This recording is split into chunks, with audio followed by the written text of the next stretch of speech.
नमस्कार जय जगन्नाथ मखी नर्सरी तरफ आपण मानक स्वागत जनाऊँगी मु सनातन बेहरा। बर्तमान मखी नर्सरी एक कदली गछ देखा आपण मैंने समस्ते जानिथिबे G9 भेराइटी जहाँ को कहते बामन गछ आपणकर से बामन गछ मुझे आपको बर्तमान देखाऊँगी।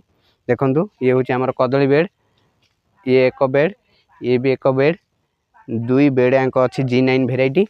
देखु गछ भी अति सुंदर अच्छी मूल मोटा अच्छी गछ भी सीधा अच्छी सबू गछ पूरा नुआ पत्र पकई। ये कदली गछ 5 फुट उच्चता होता है आ कांधी आपणकर बहुत बड़ कांधी आसी थाए आ पाचिला परे भी किंतु ये नील चोपा रही थाए कदलीर किंतु अधिक पुआ टिके आसी थाए जहाँ फल कि आपणकर एक गछ लगेले 4 ରୁ 5टी कुआ आसी थाए से कुआ को आपण 4 ରୁ 2 हाणिकी अलग जगार लगेबे न आइदर खोपाड़े न गोटे थर कांधी आसला परे आउ आपणकर कांधी आसबार संभावना न थाए कहीं जो आमर कहते अण कदली गछ से अण कदली हो संभावना थाए। आउ कदली पूरा बहुत बढ़िया गछ अच्छी देखु बर्तमान पूरा नुआ पत्र सब पकाउची।